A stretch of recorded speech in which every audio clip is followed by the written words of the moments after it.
Thank you, Mr. Speaker, and thank you, Chairman, for yielding. I want to tell you a story.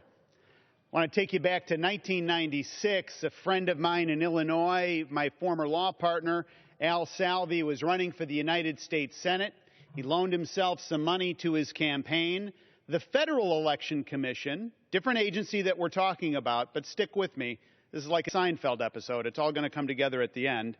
The Federal Election Commission said, you did that the wrong way. You violated federal election law. They placed him under investigation. World War II headlines in the Chicago papers.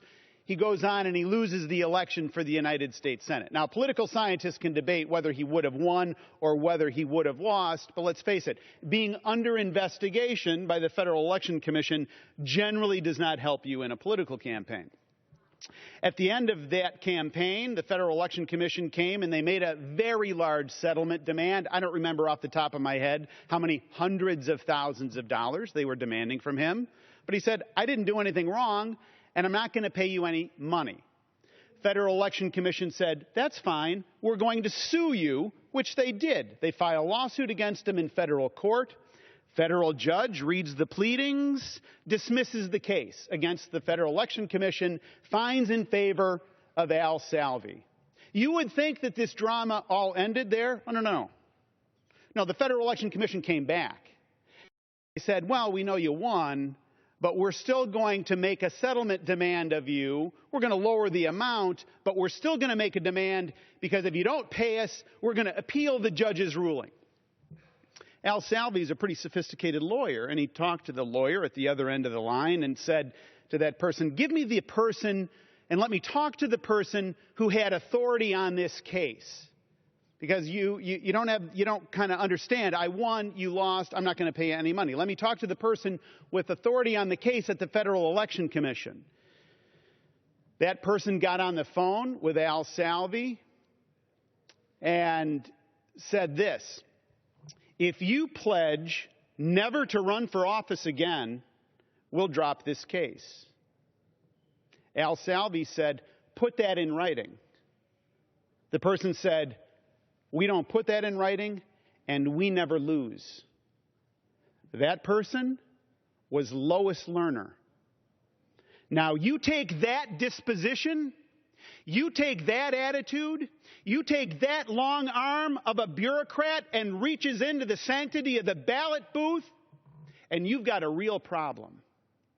And you up the wattage on that, and you move her over, and you give her the type of authority that not the Federal Election Commission has, but the Internal Revenue Service.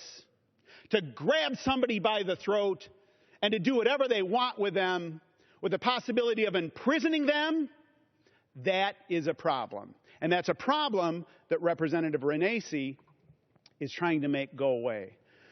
We had a hearing in the last Congress. And I hear a lot of testimony. We all hear a lot of testimony.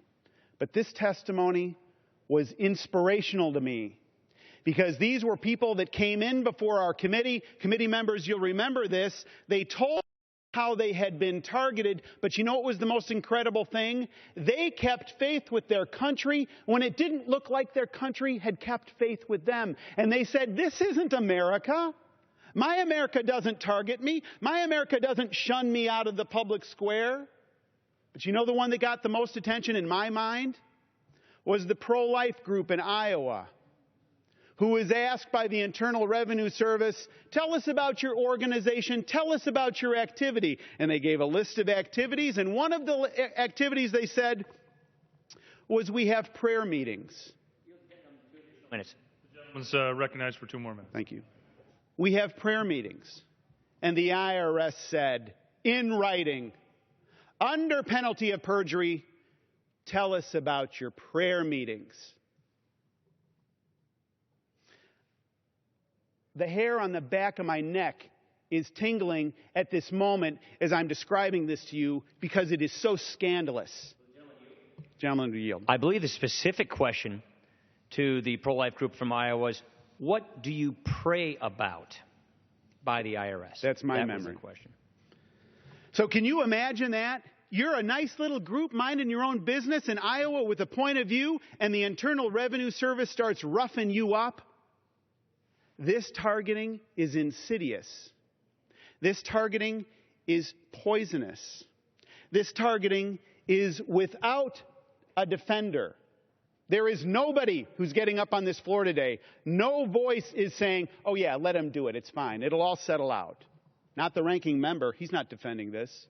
There was nobody, not the chairman. He's not defending this.